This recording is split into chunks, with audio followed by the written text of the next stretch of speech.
Vous écoutez Samedi de lire avec l'auteur invité d'Amélie Boivin-Enfield. Je suis toujours en compagnie de mon auteur invité de cette semaine, Sylvie G. Là, Sylvie, on va parler de ton plus récent, un chick lit, cette fois-ci pour adultes. Oui.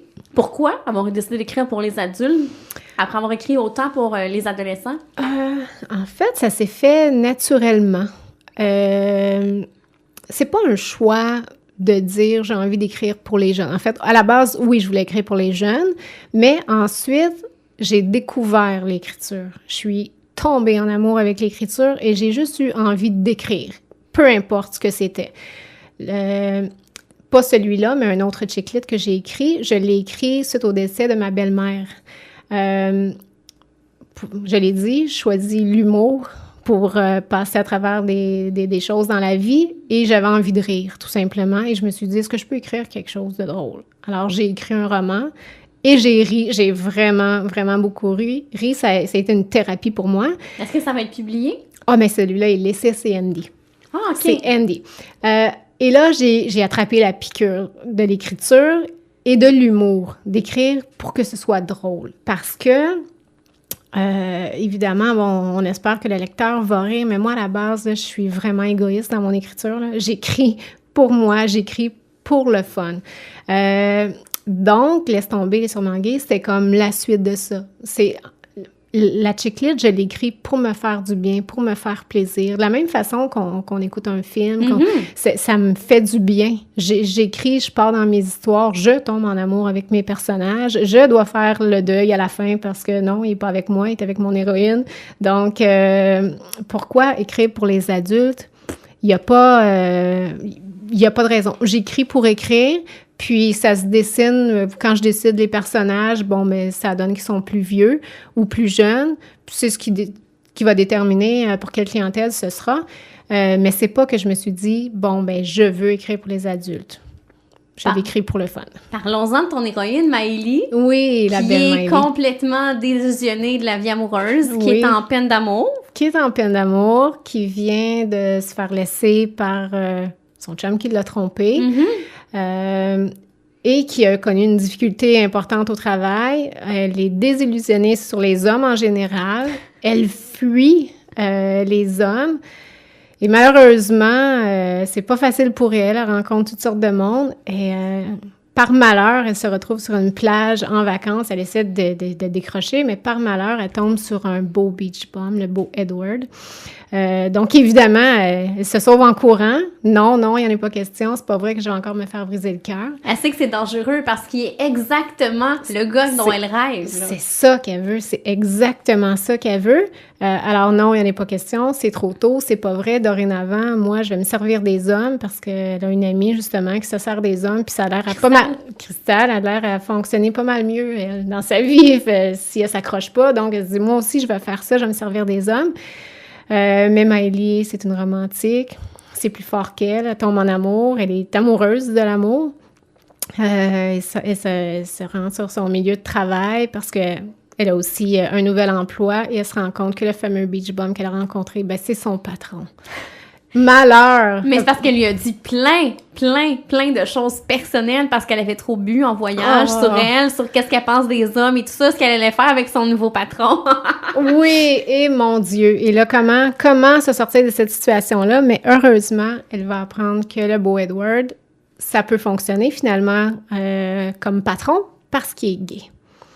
Alors voilà, c'est ce qui se passe. Donc, Maëlie va arriver à décrocher. Bon, en tout cas, elle va essayer de décrocher. Elle décroche du fait qu'elle ne pourra pas être avec lui, mais elle l'aime beaucoup. Elle va se lier d'amitié. Ils vont être très, très proches. Très, très proches. Parce que dans son fort intérieur, Maëlie, elle l'aime. Elle l'aime vraiment. Bon, il est gay. Bon, bien sûr, ça ne pourra jamais être le père de ses enfants, mais elle l'aime. Donc, il y a une belle amitié qui va se développer entre eux. Mais elle va continuer sa recherche d'un homme. Même si elle dit qu'elle veut pas un amoureux, ben c'est sûr, elle va en rencontrer plein, puis elle va espérer que le prochain va être le bon. Et elle va en rencontrer des colons. Et que oui! Plus que ça part, oui.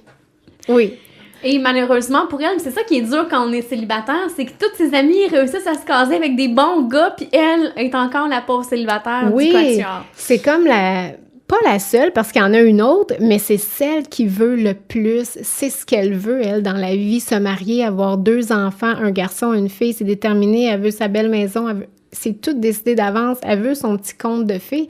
Mais même celle qui est Cristal l'intrépide, qui se sert des hommes, qui veut en fait juste coucher avec tous les hommes, même elle trouve le moyen d'avoir quelqu'un dans sa vie pour faire sa vie.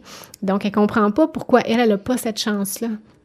J'ai l'impression qu'il y a beaucoup de filles célibataires qui sont un peu désillusionnées de l'amour, qui vont aimer ce roman-là. C'est ce que moi, ça m'a fait. En tout cas, je me suis beaucoup retrouvée dans Miley. Oui, ben inévitablement, quand on est à la recherche d'un homme et qu'on trouve pas, Miley rencontre, comme tu l'as dit, quelques colons, des gens qui, à la base, peuvent avoir l'air intéressants, se retrouvent dans un souper, puis on se dit, non, finalement, ce sera pas ça. Mais les personnes qui cherchent se sont retrouvées dans des situations comme ça. Je me suis retrouvée moi-même dans des situations comme ça. Là, mais t'as dû avoir du plaisir à écrire ces scènes-là. Oui! L'avocat, là... oui! J'ai donné une coupe de claques en arrière de la tête, là. Oui, tellement. Mais ce qui est un peu... Bon, c'est sûr que j'essaie d'en faire une histoire drôle, mais c'est une triste réalité, je veux dire. Qui arrive trop souvent. Qui arrive trop souvent. Des hommes comme ça, il y en a partout. Et beaucoup en ont rencontré, là. Donc, c'est pas par hasard là, qu'il y en avait plusieurs. Puis, tu sais, elle aurait pu en rencontrer 12 autres comme ça, là, facilement, parce que j'ai un jour été célibataire et je me suis heurtée à toutes sortes d'hommes.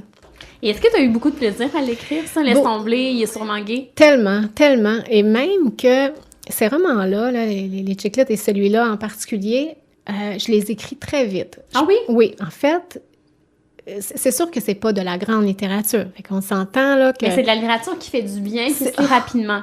Oui, tellement. Mais c'est aussi de la littérature qui s'écrit rapidement. Puis, ben, c'est sûr que parce qu'il n'y a pas des grandes structures de phrases et des grands verbes, mais aussi parce que moi, je pense dans la vie être une personne un peu obsessive. Quand j'aime beaucoup. Donc, c'est ce qui se passe avec ces romans-là. Je les écris très rapidement. Je l'écris en 6 semaines, ce roman-là. Okay. Parce que quand j'écris, j'ai déjà toutes mes histoires dans ma tête parce que j'écris continuellement. Tu sais, par exemple, si je dis que je fais une période d'écriture de 8 heures, ben les 8 heures autres que j'écrivais pas, j'étais dans ma tête, j'étais en train d'écrire, j'étais dans la voiture, j'éclatais de rire parce que j'avais une scène. Des fois, je suis avec ma fille, mon conjoint, puis il me voit sourire. Bon, qu'est-ce qui se passe? Rien, c'est bon, je suis dans ma tête. Ils comprennent que je suis en train d'écrire. Donc, quand je m'assois devant mon ordinateur, j'écris. Puis là, je peux enfin mettre sur papier qu'est-ce que j'ai dans ma tête depuis quelques heures qui me trotte. Je l'ai dit tantôt, parfois, les personnages me réveillent la nuit. Donc, je deviens un peu obsessive, puis j'ai hâte d'arriver à cette scène-là que j'ai dans la tête. Mais il y a un lien à faire. Donc, j'écris rapidement. Et celui-là, je l'écris en 6 semaines. Parce que, tant mieux si les gens ont du plaisir à le lire, mais moi, j'ai du plaisir à l'écrire. Donc, je cours après mon plaisir. Je me dépêche d'aller écrire. Je veux écrire plus vite. Je veux qu'il soit fini. Puis ensuite, je veux me dépêcher de l'envoyer pour que les autres puissent le lire. Et t'es quel genre d'auteur, Sylvie? Est-ce que tu vas écrire toujours au même endroit, toujours à la maison, dans le silence, avec de la musique? Comment tu fonctionnes? Bon, jamais dans le silence. Jamais. Non, j'ai horreur du silence. C'est mon pire ennemi. Il va toujours y avoir du son. Souvent la musique, parfois une télévision en trame de fond. Je vais écrire dans les cafés. Je vais écrire sur les terrasses. Je vais écrire sur ma terrasse. Je vais écrire dans les avions, sur la plage, dans les restaurants. J'écris partout. Je m'inspire des gens qui sont autour de moi aussi. Mais j'ai besoin de bruit. Ça, c'est clair que j'ai besoin de bruit. J'ai pas de routine. J'ai pas tant de routine. Le seul moment où je vais avoir une routine, c'est quand je vais faire la révision ou de la correction. Parce que là, on a des délais. Donc là, je me dis, je me lève le matin, j'organise les affaires pour que ma fille aille à l'école et ensuite je m'installe. Puis là, je fais une période d'écriture, peut-être je dis d'écriture, mais de révision, de relecture de 4 heures. Je prends une petite pause, prendre un dîner, je vais courir, je reviens écrire. Et si je dois réécrire, ça va être ensuite après le souper. Dans ce cas-là, c'est un peu ça ma structure. Mais sinon, j'écris comme ça vient. J'écris comme ça me tente. Puis, l'avantage, maintenant que je travaille pas à l'école, c'est que je peux écrire à tout moment. Si à 2 heures du matin, il y a un personnage qui me réveille, ben je m'en vais m'asseoir à mon bureau et j'écris. C'est pas grave. Si je suis fatiguée, j'ai pas à m'occuper de jeunes dans la journée. Donc, ça, c'est un super avantage pour moi. Et dans la vie en général, je suis comme ça. Je suis pas une personne qui aime la routine. Je suis pas une personne qui aime avoir un horaire. Donc, le métier d'auteur est vraiment génial. J'y avais jamais pensé avant, mais c'est vraiment super pour moi parce que j'ai vraiment toute cette liberté-là que j'avais pas avec mes autres emplois. Et est-ce que là, tu as envie d'en écrire un autre, Chick Lit pour adultes? Oh, tellement, tellement. Ben, en fait, j'en ai un d'écrit qui n'est pas encore envoyé. Je vais toujours écrire de la Chick Lit. Je vais toujours en écrire pour adultes, pour ados aussi. J'irai jamais pour une clientèle, là, disons, de 10-12 ans. Mais bon, on dit qu'il ne faut jamais dire jamais, mais je serais très étonnée d'aller là. Mais les personnages à partir de 15 ans, donc, ça, je vais toujours en écrire. Je vais en écrire parce que je l'ai dit, j'aime l'amour. J'aime ça. Qu'est-ce que tu veux? Moi-même, quand je vais lire un livre, j'aime ça, qu'il y a une petite étincelle entre les personnages. Je suis comme ça, j'aime ça. Puis même si c'est une histoire super sérieuse, dramatique, j'aime ça, qu'il y a un petit fil conducteur amoureux. Ça ajoute à l'histoire. Oui, tellement.